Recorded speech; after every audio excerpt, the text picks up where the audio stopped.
We're still staying in the oil and gas sector. Dangote Petroleum Refinery has reviewed its ex-depot price for premium motor spirit, that's PMS, petrol, to 840 naira for a litre, marking a strategic move to undercut private depot operators who have dominated the market in recent times.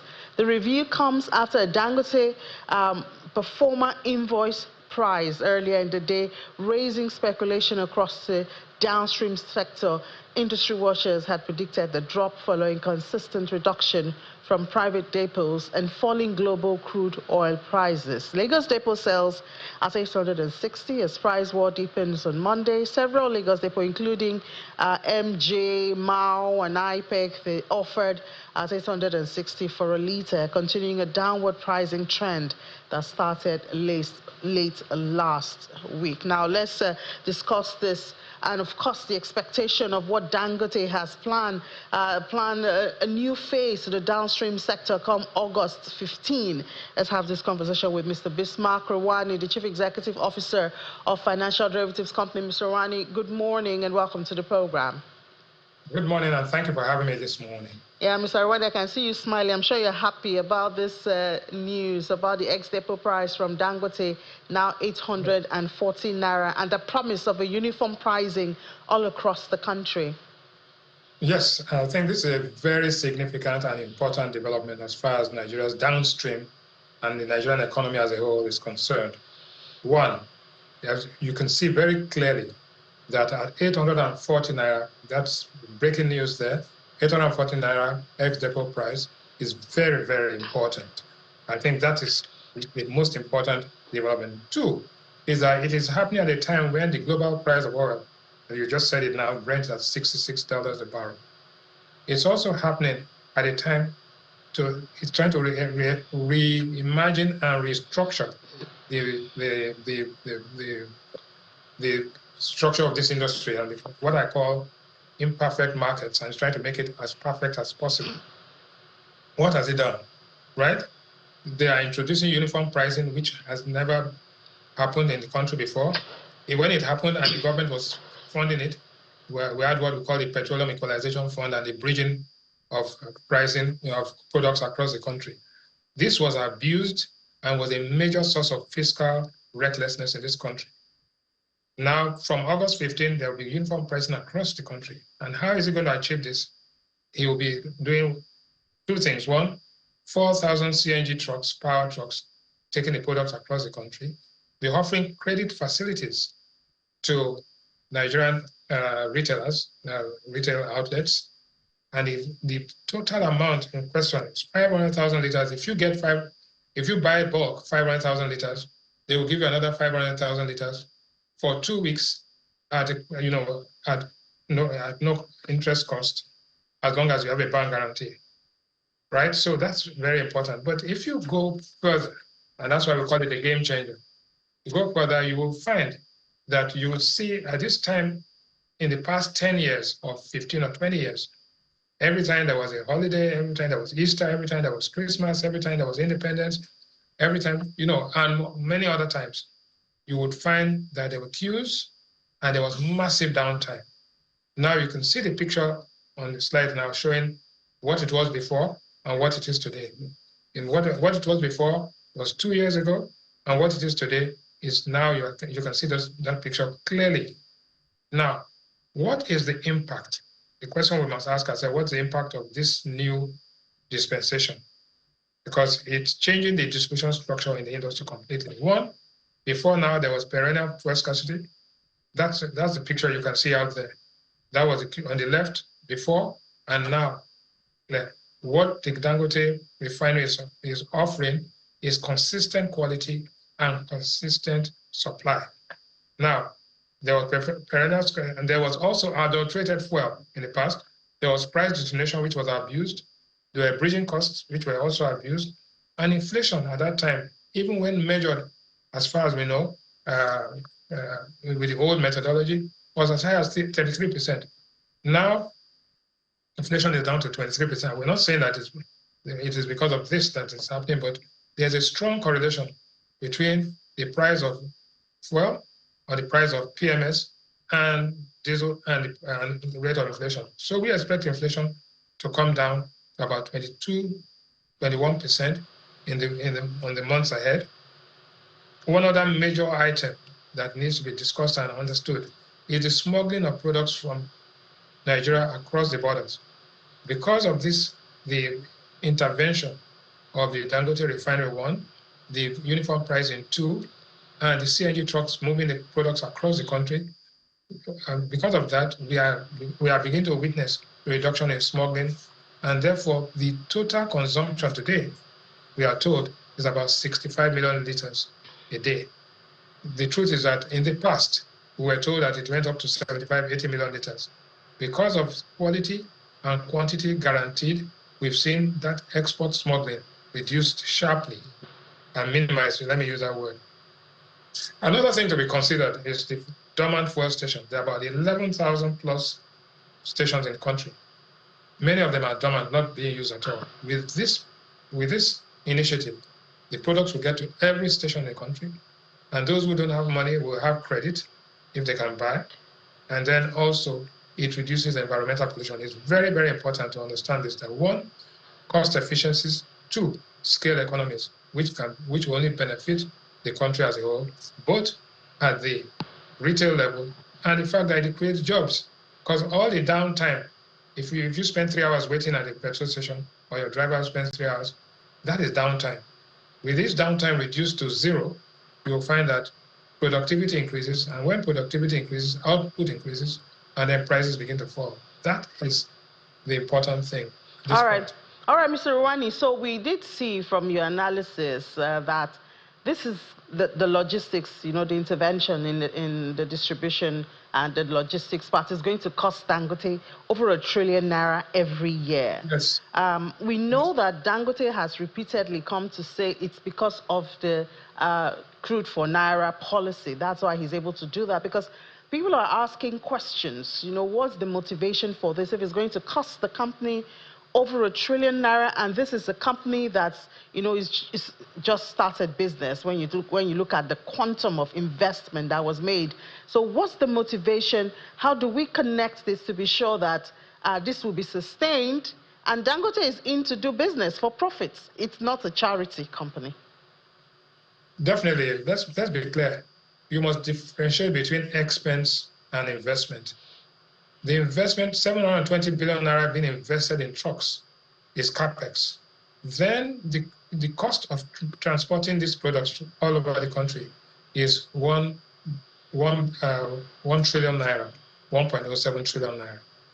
Why is he doing this? He's trying to make sure that there's efficiency in the system and taking advantage of scale economies. Because he's doing it at large scale across the country, his average cost comes down. And he's not doing it to exploit the masses, because we have the Consumer Protection Agency, which is fighting against collusion, gouging, and all of that. So that is clear. In any case, if anybody wants to compete, they can go and import fuel or buy it from modular refineries. It's not a monopoly situation. It is a situation where we are moving towards perfect competition. The fact that he's a price leader who is guaranteeing quality, quantity, and supply. That is the most important thing. Therefore, in the end, he wants market share after leading the prices, right? And that market share gives him, motivates him to invest some more, because the profit and the returns are a function of the investment. Don't forget, 1, there's $23 billion plus, which was invested in the refinery itself. 2, is the fact that is now additional investment, capital stock, of another 1.07 trillion naira per annum. And then 720 billion naira in trucks, which has to be amortized and depreciated. So he's taking the risk on the trucks, he's taking the risk on the capex investment, and he's taking the risk on the refinery itself, all to make sure that it provides enough quality and quantity of PMS in the country, so that every Nigerian benefits fully from that. And that helps to drive the increased output, increased productivity, and the goal of the country to achieve a $1 trillion economy, which is still years ahead will be achieved because of this increased investment. Don't forget that Dangote is not the only one investing in this sector, but in, the group as a whole, the Dangote group, cement, uh, sugar, and all of building. So it's building a conglomerate which helps to deliver affordable pricing on necessities in this country, from sugar to cement to refined petrol to to diesel is very important, and taking it to the retail outlet so that speculators are taken out of the market. The Dangote Group is happy to compete with anybody who is willing to invest. In fact, competition brings about efficiency, and there's no question about that, and that is what we'll see. But what I'm trying to say here is that in the next 2 months, you will see the effect, and the people benefit from it. In any case, the people need some succor at this point in time, especially the price of petrol. So, and transport will come down. We pray because it does take a while when we see things like this before it translates into, you know, the everyday transaction, transportation and cost or price of food. So we do hope to see that. But help us to understand how this is connected to what's going on in the global scene, because at the end of the day, we still have global crude oil prices. And we have, you know, the uncertainties, even though it's a bit calm now, that determines the direction of the price. So what can we expect? It's a deregulated market. This is Dangote trying to give succor to the people, you know, and be a price leader and sustain its place as a price leader. But he's still in business, as I said earlier, and he's still connected to whatever happens to global oil prices outside Nigeria. Okay, now let's segregate this into two parts. One is the global price, and the link between the global price of oil and the products that we are selling and refining in this country is there. So you said OPEC is meeting on the 6th of July and will determine and increase their output. If they increase the output, then the price of oil begins to come down. If the price of oil reduces, then Nigeria's revenues will also reduce. But on the other hand, because Nigeria is, because of this crude for Naira deal, the impact of the global volatility will be minimized. So if in the past, the global price went up by 20%, you will find that the retail price of petroleum products will go up by a corresponding amount. Now there's an insulation there that now with this investment, even if the global price increases by, say, 10%, the impact on the Nigerian will not be anything close to the 10%. Therefore, this investment and this initiative is providing a buffer for the Nigerian people, right? Because you can't have it both ways. If the price of oil comes down, we'll live with that. But basically what we're doing is domesticating the risk and making sure that the people benefit and do not suffer as much as they would have suffered if we didn't have this system in place. I think that's very important. And that link, so but going forward, I think in a year or two to come, Nigeria had invested over 40 years ago on pipelines, depots across the entire network of this country, from Port Harcourt to Sokoto to Maiduguri to Mosemi and everything, Atlas Cove. Those facilities are there. They need to be rehabilitated. The rehabilitation cost could be about as much as $5 to $6 or $7 billion.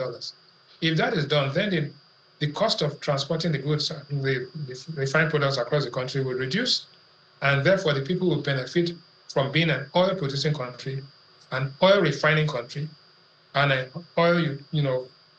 oil-utilizing country for its economy, so that we will just be, I'm not saying that we'll be exactly like Saudi Arabia, but we'll be like some of the Gulf states, or in Angola, and any of those other oil-producing countries where the people benefit from being a major producer, the people benefit from the efficiencies and economies of scale, and that the prices begin to moderate, and once inflation begins to reduce, then the people feel better, and the pressure, the economic crisis that we face today is reduced. All right, Mr. Rewane, so we expect this to start from Dangote August 15.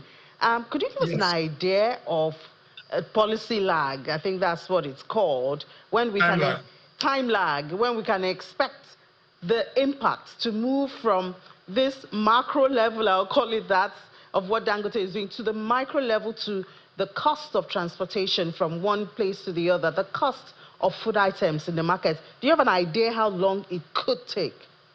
The lag, I can tell you, this thing kicks off on the 15th, but even today, you can see that people are now beginning to build in the expectation. The expectations are that prices will no longer increase as sharply as they used to increase, which is the definition of inflation.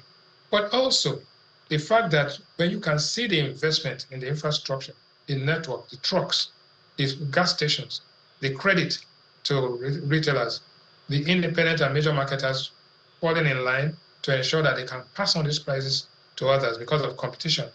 I think that by the end of August, that is end of next month, and September, we'll begin to see the reduction in transport fares and in the reduction in the price of moving products, farm products, food products, from the farms to the cities, from the cities to the manufacturers, and so that the manufacturers will pass on some of these prices to the retailers. So it's not just the price of petrol, but the price of the commodities that are moved with petrol and diesel. And if those prices come down, then you would see that the people there'll be some relief. There'll be some relief, and people will be much happier than they are today. But it takes time, but not too long. The people cannot wait indefinitely. And that is why the initiative and the amount of investment, you're talking about 1.7, 1.8 trillion naira now, in addition to the $23 billion of the refinery and the fertilizer and the petrochemical. So when you take the entire value chain, you see that this is the biggest investment in this part of in West and Central Africa for a long time. All right, thank you so much, Mr. Bismarck Rewane. We're certainly hopeful and looking forward to that. You said latest by September, we should be able to see the impact of this largesse that Dangote is giving to Nigerians. Chief Executive Officer of Financial Derivatives Company, thank you for your time. Thank you for having me.